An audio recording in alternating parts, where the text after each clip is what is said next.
और शुरुआत करेंगे इस वक्त की अहम खबर के साथ। सीएम जयराम ठाकुर की अगुवाई में कैबिनेट की बैठक हुई, जिसमें हिमाचल प्रदेश में मुख्यमंत्री शोध प्रोत्साहन योजना शुरू करने का निर्णय लिया गया। इस योजना के तहत शोध यात्रियों को 3 वर्षों तक 3,000 रुपये मासिक फेलोशिप दी जाएगी। इसके अलावा बच्चा गोद लेने वाली नियमित महिला कर्मचारियों को 180 दिनों का बाल दत्तक ग्रहण अवकाश प्रदान करने को मंजूरी दी गई। साथ ही उप तहसीलों में नए पटवार सर्किल खोलने का निर्णय भी लिया गया। इसके अलावा जयराम कैबिनेट ने नए कॉलेज खोलने और रिक्त पदों को भर्ती करने को भी मंजूरी दी है।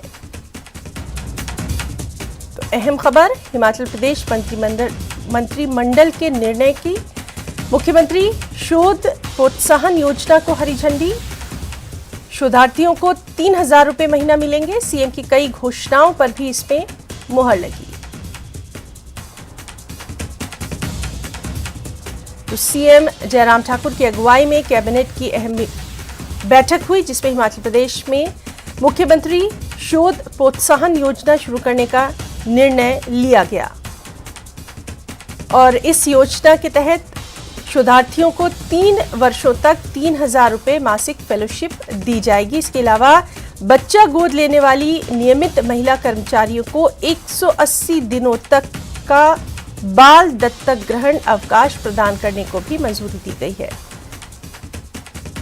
उप तहसीलों में नए पटवार सर्किल खोलने का निर्णय भी लिया गया है। इसके अलावा जयराम कैबिनेट ने नए कॉलेज खोलने और रिक्त पदों को भर्ती करने को भी मंजूरी दी है।